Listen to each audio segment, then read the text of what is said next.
Hi, wrestling fans. Thanks for clicking on the dreaded D-Rose Report. About to get started. Shawn Michaels, who has not appeared inside a wrestling ring since his emotional farewell speech March 29th this year. Episode of Monday Night Raw, by the way, is advertised to appear at WWE's 2010 Tribute to the Troops event, which is going to be airing Saturday, December 18th, 9 p.m. Eastern Standard Time on NBC. Other talent, by the way, is going to be included on the event. It's going to be John Cena, Randy Orton, Edge, Mysterio, Barrett, Kane, Big Show, Eve, and Kelly Kelly, and The Miz, Mark Henry. Celebrities announced for the event is going to be Diddy Dirty Money, Sherry Shepherd, Cedric the Entertainer, Ariel Winters, and Miss USA. Alright, the event's going to be held Saturday, December 11th at the Sandowski Field, Fort Hood, Texas. It's free and open to the public, by the way. The gates open at 11 a.m. in the morning. I'm going to check it out. You know, TNA drew dismal numbers at Abu Dhabi, and not sure what the deal is, but here's the way the story goes. The shows at Abu Dhabi this past weekend turned into what some people would say, disappointing, and the local promoter had claimed they would sell out, but each show drew less than 400 people, paid people, and mostly kids and their parents, in a 4,000-seat arena. Which is why the footage of the company posted on YouTube, if you've seen any of that, didn't really show any visible crowd shots. And it's important to note that these shows were sold shows to the company, either already has or gets paid whenever the promoter guarantees in advance, even including the cost. So TNA really didn't lose out, it just kind of looked bad. Tickets were reportedly very expensive, by the way, up towards $200 a ticket. Local promotion wasn't very good either. And there's also an issue with the ring, and upon inspection, nobody felt like taking any bumps on that thing. Could have been a slab of concrete they put in 2 4-posts. And the ropes, I don't know. Jack Swagger's wife, which I still can't believe, Catalina White, has a pictorial in the new issue of American Curves magazine. I hope it has a centerfold too, but I don't think it does. VH1 has decided not to renew Brooke Knows Best for another season. Of course, the show features, Hogan and his daughter.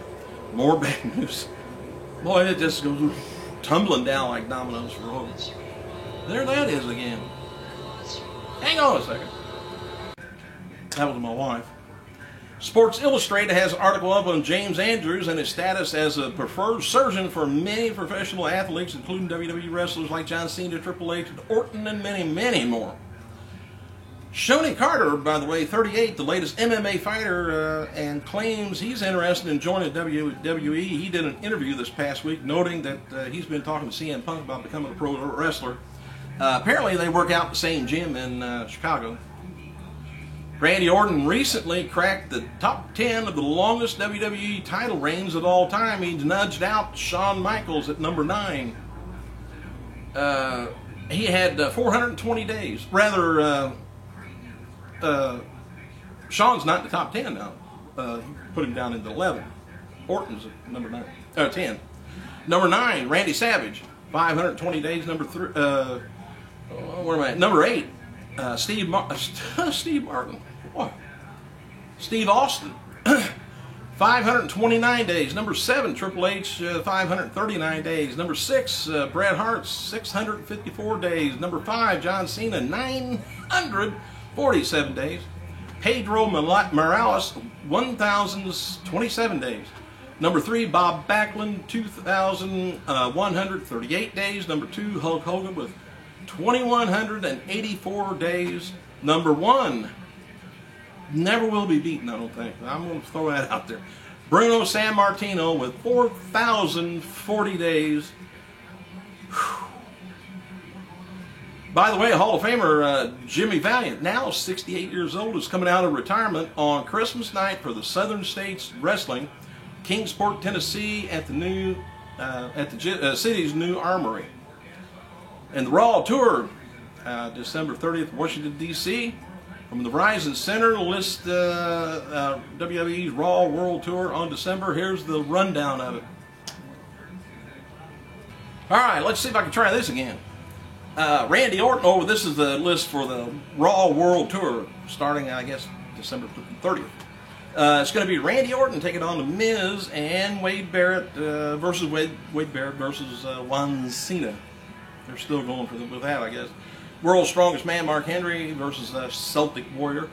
Daniel Bryan, by the way, is going to be the winner of a 12-man battle royal. he takes on the winner. I don't want to let that out of the bag. Anyway, he takes on the winner of a 12-man battle royal.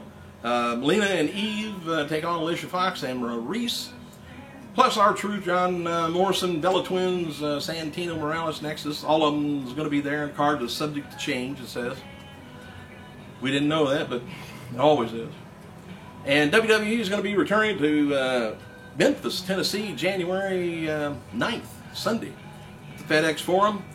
Matches for tonight's WWE include Kane taking on Edge in a non-title match. Jack Swagger taking on Kofi Kingston for the #1 contenders match for the IC title.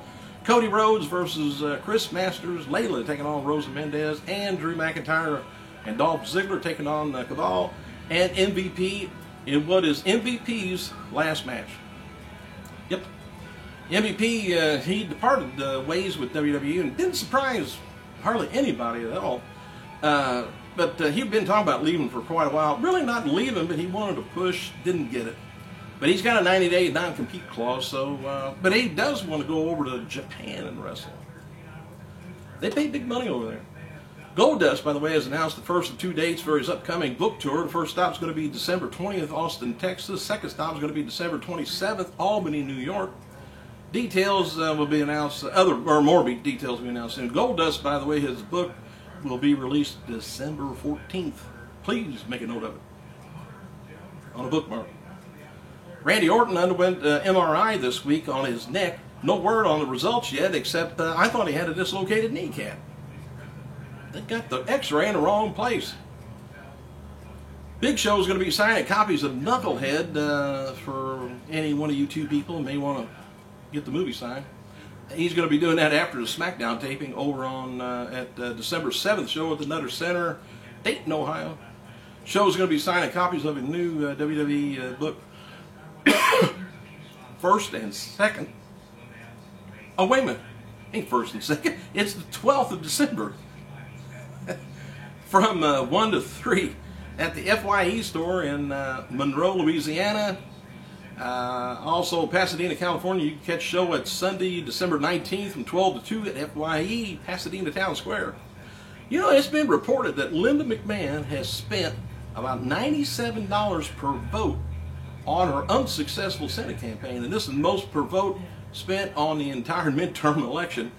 And by the way, when you have to spend that much money to get people to vote for you, it's sorry.